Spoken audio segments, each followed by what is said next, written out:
Hello and welcome to the Future Health Experience with Dr. Avi, and my special guest today is Vischaal Yogaratnam, who is a lawyer, a barrister at law, a millennial, and also he is a rapper as well as part of his unique set of talents. Vischaal, thanks very much for joining the Future Health It's always a Experience. pleasure to be on the show, man. Anytime. Thanks very much, Vischaal. Some of you may remember Vischaal. He was also in the very first episode of my podcast. It was so popular that I asked Vischaal to join us again on this episode's podcast because of his unique set of skills, talents, love and passion for community. Vischaal, do you want to just tell the audience a bit about your background and some of your passions? Yeah, sure thing. So, as he's mentioned, the primary thing I do right now is I'm a lawyer, litigation in specific.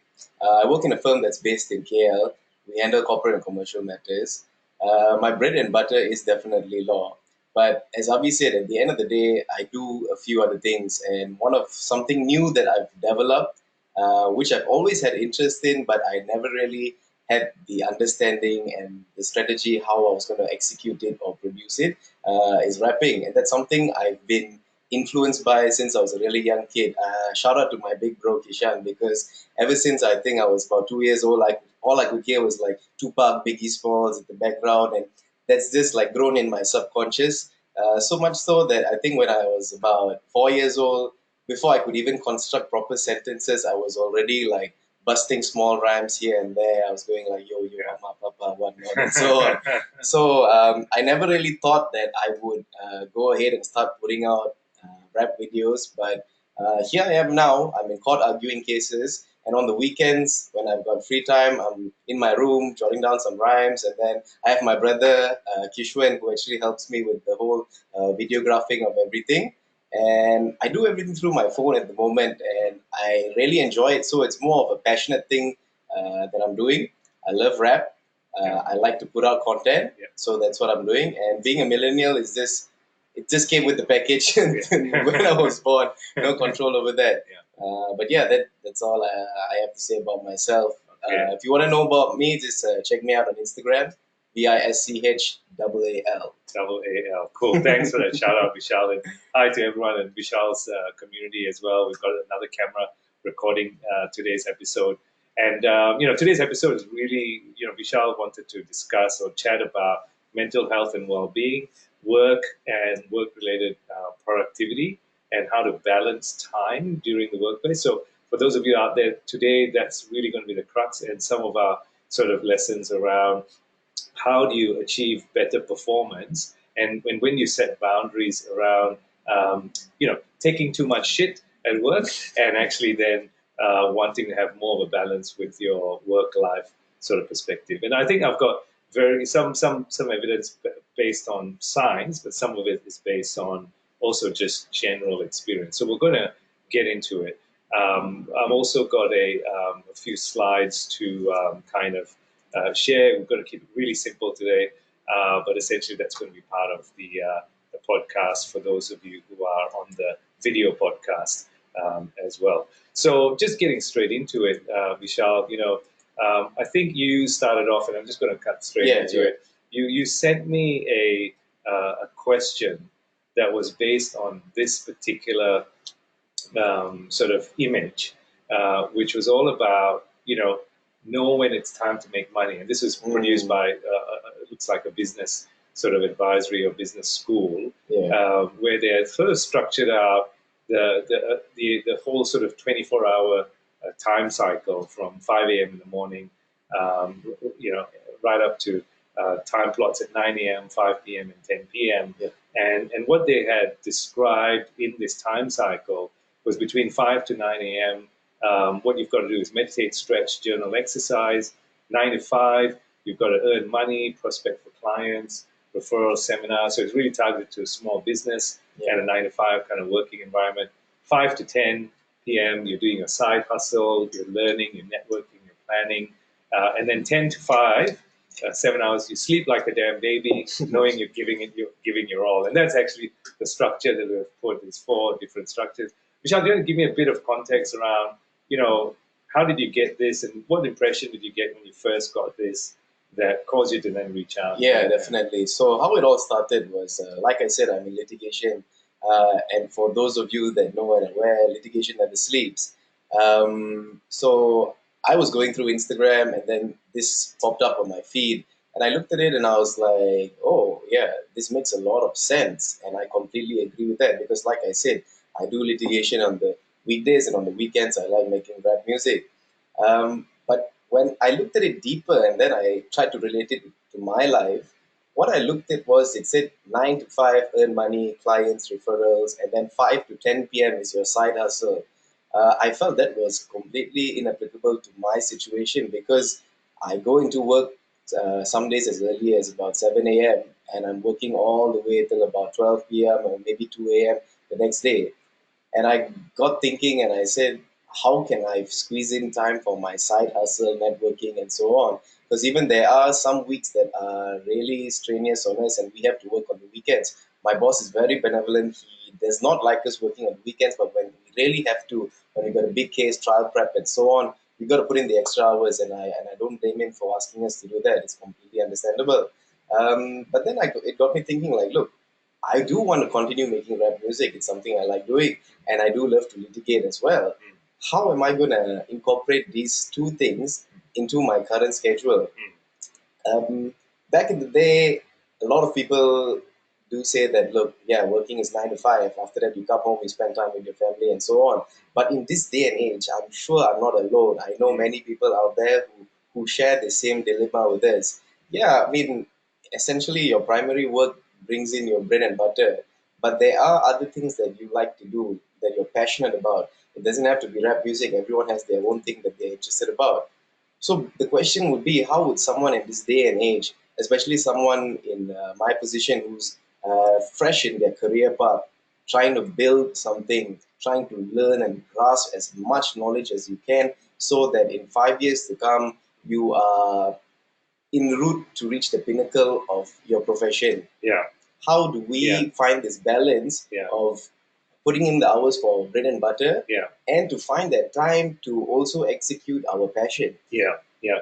So that's a really good question, and there was a few different questions in there, right? So the first was, is the 9 to 5 really true, right? Because do we all still work 9 to 5 these days? And I think most of us would probably agree that that's not the reality that they face. Yeah. Some people are going and working in corporate jobs, and they are getting that 9 to 5 kind of structure. But some of us, myself included, it's a minimum 8 to 6. On days 8 to 6:30 kind of thing for our main hustle, which is my NHS company. I do have other things as well that I do on the side, but for a lot of us, it's very flexi hours now. Yeah. Like we are moving to a different kind of workforce where people are working from home. They're working the hours that they can, but it's different in different cultures, and some organizations have very strict rules about you have to be in the office or the workplace, while others have that flexibility, right? So we're all dealing with different kind of work regimens. The other piece of this is we also have different outside responsibilities. So primary responsibilities with family, responsibilities, what we call side hustles or hobbies or second businesses as well. We've got responsibilities for our own health and well-being, where we've got to attain certain practices around that. So that's your kind of what do I do outside the 5 to 9. Yeah. And then recreational things that we like to do, like whether it's watching TV or Netflix, going to the pub or to meet your friends or going to the gym or casually hanging out. And then the other bit is we have different sleep requirements and rest requirements, right? Where some of us need 8 hours sleep, and we were talking earlier about, we all have these different body types, right?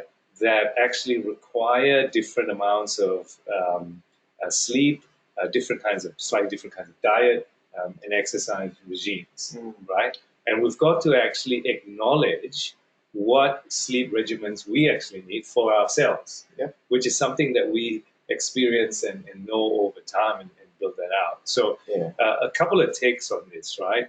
And I'll go back to sharing some of what I've kind of put together to this to really cut straight to the chase around, what we want to achieve. So the first thing that I've sort of talked about is this need to recognize and acknowledge that we have slightly different and unique physiology, biochemistry, um, and acknowledging that we have these different sort of body types, mind-body types, right?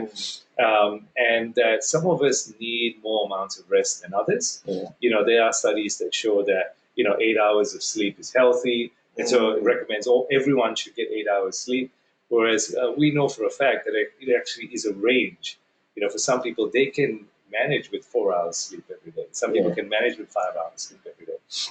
And I know people that have done that for long periods of time and been relatively sort of healthy. So myself, I need 8 hours sleep a day, right? And I've read about some successful people who still need 8 hours or 6 hours a day, and they're in their 70s now. And so they've had to maintain that sleep cycle. When I was a doctor practicing, I needed, there were days where I would only get 6, 7, or some days I was doing night shift. I'd get 2 to 3 hours sleep, right? But then I would have to compensate on the weekend. So I'd need to catch up and do 14 hours on the weekend. And you can't, no matter what your boss tells you to do in terms of weekly hours, you just got to recognize you've got to compensate. Exactly. At some point in time. So that body physiology is not going to change for you too much. Right? That rest requirement is not going to change for you too much. You've got to respect that, whatever job you're doing. Definitely. No, but like how you're saying that everybody has a different sleep requirements, right? I completely understand that. But there are some days where I feel like you say, when I go through a really heavy week, clocking in a lot of hours at work, when it comes to the weekend, I need the recovery, so I need my 8 to 9 or maybe 10 hours of sleep if I can afford it. But there are some days where I'm just on a roll, I'm going in and I'm killing it at work. I perform really well, even if I'm about 3 or 4 hours of sleep. I don't know what it is, but there are some days that the lack of sleep actually pushes me and heightens me to another level where I'm just going with it and hustling and killing it, So I feel everybody has a different sleep cycle. At the end of the day, everybody needs a different amount. So I completely agree with you where you're going on this. I mean, it's flexible, right? So on some days you can perform at that level. It's just that it's often not sustainable in the long term. Exactly. Right? You've got to actually recoup and be conscious that, okay, this week I've actually done a few days with, shorter sleep hours than I need. The weekend I'm going to have to recoup. So I'm not going to take on too many commitments on the weekend and make sure that I have a bit more sleep time on the weekend, right? So touching on that, I feel like the recovery is so important because, I've done stints where I've gone 37 hours just working straight, no sleep. But then the next day when I come back, the day after when I come back to work, I am completely zonked. I can't even draft a letter without making at least 5 typographical errors and so on. But over time, when I keep doing this over and over again, I start to understand my body better. And I'm like, look, I can work this many hours, but after that, I'm going to need a cool down, let it reset and recuperate, and then I'm good to go after that. Yeah, exactly. So I think that's the key message for people out there, is just understanding your own physiology, your own needs, your own sleep, diet requirements, and diet plays a role as well, right? Definitely. So, even for me, if I have too many carbs or too much carbs, which is showing over the holiday period, then I tend to sleep more. I tend to be a bit more sluggish. I've changed my diet and optimized my diet over the years, but of course, holidays come in and parties and whatnot, and then we kind of let go on that. But I want to touch on the next bit, which is, our routine's important because we have these different flexi hours going on.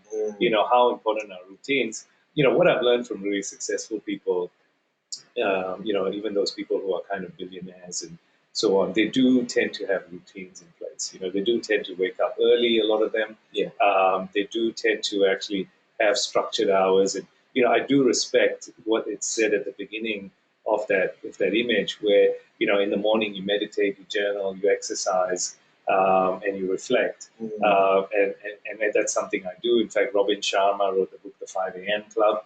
Own the morning, elevate your life.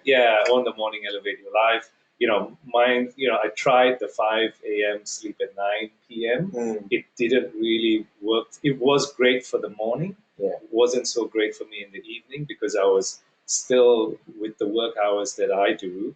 I still need to end at 6:30 because of the different countries that I have teleconferences with, Yeah. which meant my dinner time lagged from that, which meant that I couldn't sleep as quickly. So I've done it 6 to 10 now. It tends to be the routine, and then I have my routine structured in that way. I see.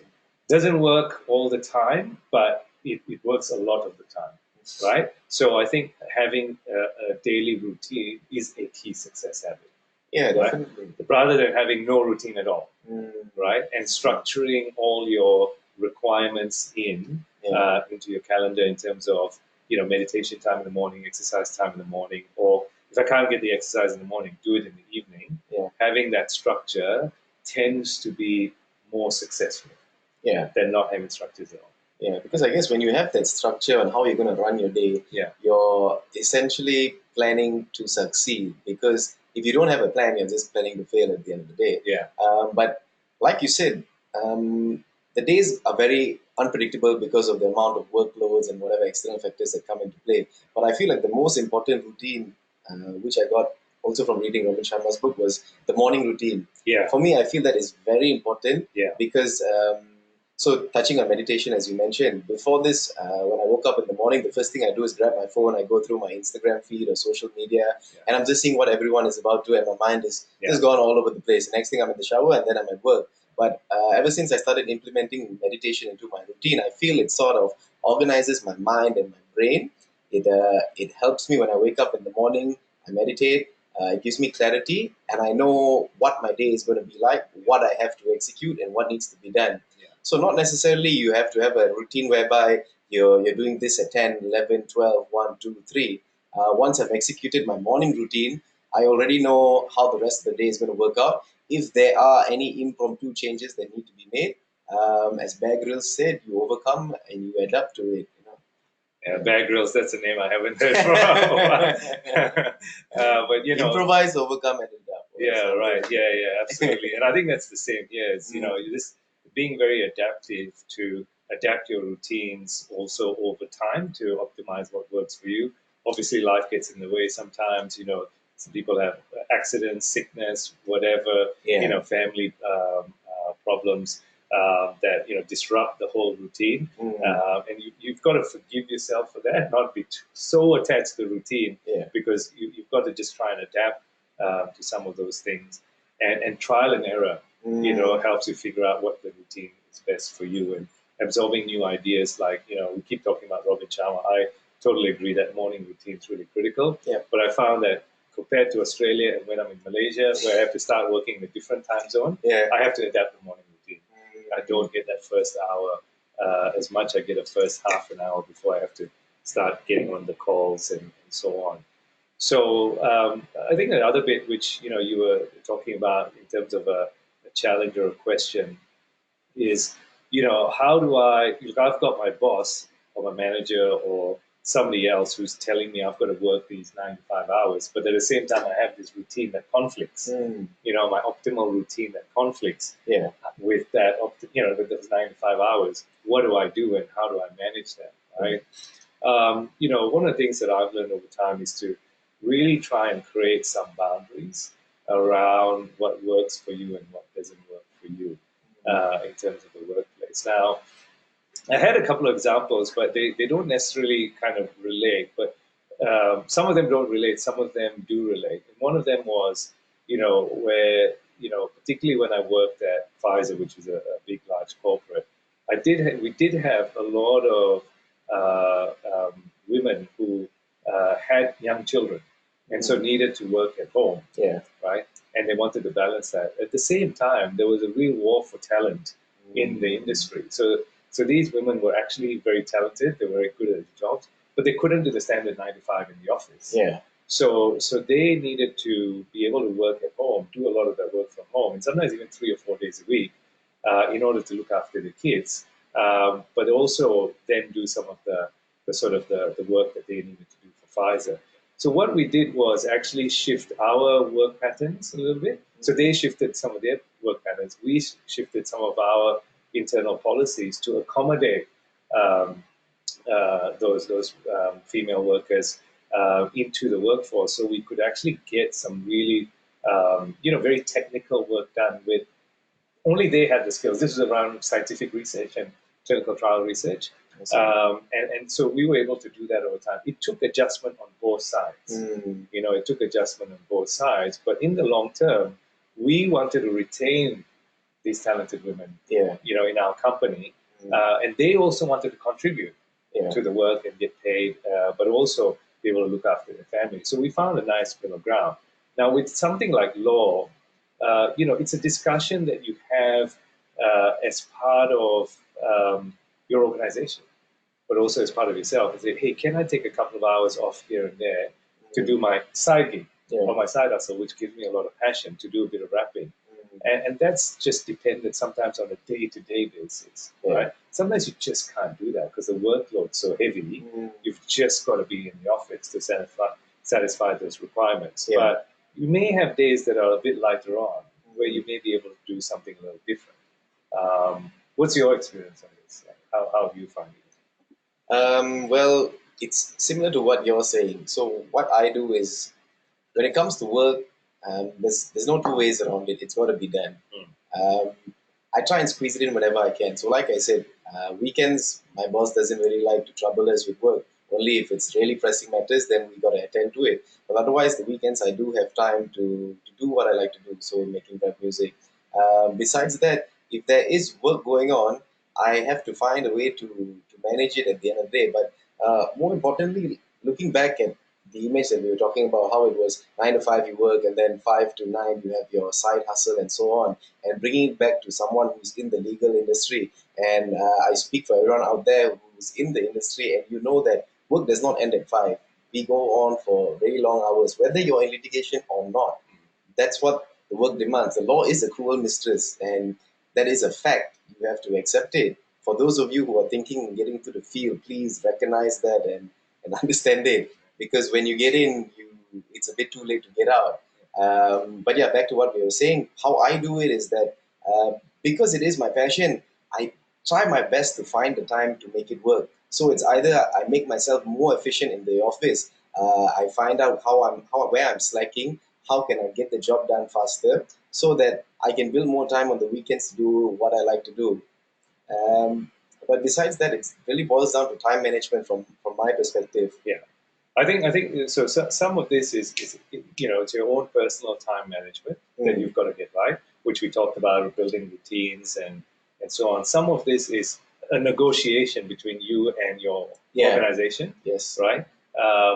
And I think what can help you in that negotiation, as well as everyone out there, is actually showing them the win-win in the long term.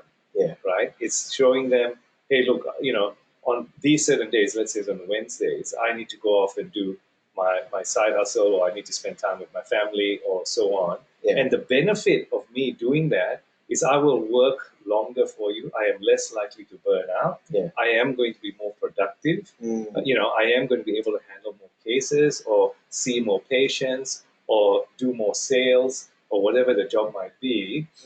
But actually showing them why the benefit is a win-win. Yeah. Right? Often we say, I want this. The organization, no, I want you to do this work. And you go and say, no, I want half a day off. And no one's actually talking about, well, okay, if I do this, this is the benefit for you. If you do this, this is the benefit for me. Yeah. I'm more likely to stay with the organization. I'm less likely to find a job somewhere else in the long term. And actually just being really honest. Exactly. A lot of time we're not honest about why we want these things. And we're not willing to share that with the person we're working with, or the partner that we're working with. Yeah. And that's the problem. Yeah. It's the lack of honesty.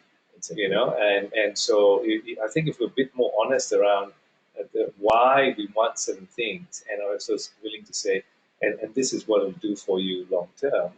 And I know a lot of people, they work for bad bosses, right? They just push you really hard, because that's how it's always done. And that's how they were trained, and that's how they were bullied.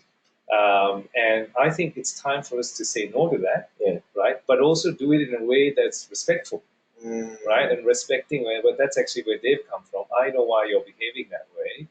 I respect that. can we negotiate this a little bit? Mm. Because for me, I'm trying to do something a little bit different. Yeah. Because I have these other priorities with my health, with my family, with my personal ambitions, and I want to share that with you. Yeah. You may not understand it, but this is important to me. Yeah. Right? And can we find a way forward? And it's a negotiation. It's a trade-off that both parties may have to make Yeah. in order to suit the long-term goal, Mm. which might be a common goal. Yeah, right? I completely agree with you on this because when I started making rap music, my boss actually came up to me and he was like, "Yo, so I see what you're doing. It's good. Are you planning to take this far and go all out?" And then I told him like, "Yo, boss, I really don't know because with the work schedule I have, I don't know if I would have the time to actually put in the effort and go on and do this." And he told me essentially like, "Look. Uh, I'm easy. As long as you communicate with me and you tell me what you need, what you want, we can definitely work something out." So what you're saying really relates to it. Essentially, I get the work done, and if I really have to take time off, and I go up to my boss and I be like, "Look, this was the task that I had for this week or this month. I've done everything already. Yeah. Right now, I just need to take maybe a few hours out and get this thing sorted out. But after this, I'm back on track." And he is more than welcome to allow me to do this. So for me, I feel that is something very important. You got a boss, communicate to him. He would definitely understand if you are doing your part. I mean, if you didn't do any work and you're behind deadlines, you can't go in the office and, "Hey, look, I need to take the whole week off. I'm going to go and shoot something." Yeah. That's very unreasonable. So it's a give and take at the end of the day. Yeah, it is a give and take. It's a negotiation. And I think the other thing is just to get clear, the last point, get clear on what success and good performance means for you and your boss. Yeah. Right. What do you actually want to have delivered in terms of how many cases do I need to manage? How well do I need to perform? How am I going to be judged on good performance? So both of you are very clear on that, but also recognizing that your performance goals are just not financial. Right? Some people want very highly financial, very strong financial goals. So let's say you're earning, I was saying 100,000 a year. You want to earn 200,000. You want to earn 300,000. A lot of people in the finance industry, that those are their financial goals. It's purely financial, right? But if you are smart about the broader long-term objectives, some of your objectives are, I want to maintain good health. I want to maintain good relationship with my family. I want to have fun. Some of the time. And so making sure that that's also part of your structure, right? So I've got, as you know, some of you may know, I've got, my NHS business, which is all around improving the patient experience in hospitals. We work with a lot of hospitals, but I've also got my DJing, and I've got the movement around Move for Love, which is all around, health and well-being and music and dancing. And so that can be a distraction, right? But I make sure it's not. I make sure there's a balance. I make sure that I delegate a lot of tasks, so I'm working at the top level of my skill and vision, and that I bring on board people to help me with some of this other work as well. And that's also a constant sort of piece. So have we answered a lot of your questions and challenges today, Vishaal, around, or is there something else that we want No, I think, yes, definitely you've answered the question. You've broken it down. I feel basically right now there are two main things when I look at it. The first one is because when we looked at the first image, we saw that the hours don't really fit into the lifestyle of someone who's hustling in this day and age. It's more of how do we accommodate ourselves to fit into this new era of hustling where you're kind of on the ball maybe like 20 hours a day. You're out doing things. You get about 4 to 6 hours of sleep. It's more of how do we manage this now. I'm not saying that the image is not accurate. Maybe it's applicable to some people, but it's not applicable to some people. That's why I came in and I asked this question. So coming back to the first thing that you mentioned about sleep, how we organize our sleep and getting it to fit around the structure of you're working about 16 to 20 hours a day will be something that can help us achieve the goal of hustling at our primary thing, going out, having that second job, networking, or whether it's your passion or whatnot. And secondly, is the communication we have with our boss or with superiors, letting them understand where we are coming from, what we want, and how we can both mutually benefit from this at the end of the day. Because both parties have to be happy. You can't have a boss who's unhappy because you're definitely not going to be able to execute your passion and your side hustle. everybody needs to be happy at this and at the end of the day. Yeah. You can't have a happy boss, but then you're unhappy going into work because your progress and your output is going to, slump. Yeah, no, absolutely. And I think a couple of the other sort of points we summarize is that we are all individuals, with different sort of physiologies, body types. I touched a little. I didn't really mention, but some of us are ectomorphs, endomorphs, and mesomorphs in terms of body types. So the ectomorph tends to be skinnier, high energy. Endomorphs tend to put on weight easily, and that means that we can accumulate some of that. And then the mesomorphs tend to be very active, higher sort of muscular structure, and some of us sort of fit into those patterns. So we have different sleep, diet requirements, and so on based on some of these body types. We touched on that daily routines are important. Yeah. They are key success habits, but you do have to adjust your routine. And your best routine is individual to you. It's not necessarily the same as your boss or your colleague. Yeah. It's different for each one. Every body is different. Every body is different. Every mind is different. So that's why this is so important for mental health and well-being in terms of your health experience and your future health experience, which is why we've talked about these topics today. And that's also to communicate honestly, right, with the people you work with and your family around what are the routines that are optimal for you and what are the boundaries that you don't want to go to, and can we negotiate this, right? It's not a hard and fast, it's a negotiation with the people around you. So if you communicate honestly why, needing 8 hours sleep is good for the business or good for the organization, and can I have some days where I get that, that might be something. Now, I've worked as a doctor, we have some long hours, professionals, finance, lawyers, there are so many professions where these are issues, but as long as the organization and people start to understand them, then it becomes sustainable long term. And then finally, just really getting very, very clear on what are your success goals are. They're not all financial.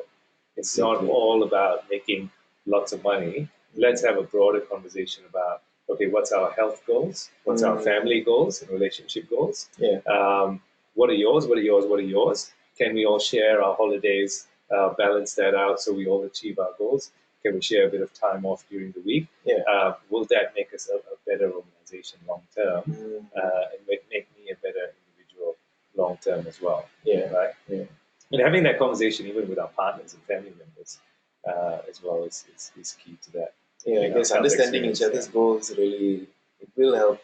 You know what each person wants at the end of the day, and understanding yourself better, because as they say, you gotta check yourself before you wreck yourself. That's the rapper side of Vischaal coming out. So I think that's all we've got covered for today. As we said, if you live to serve, you love the experience. And I think with a lot of things that we call work, I've just reframed that to being of service to others.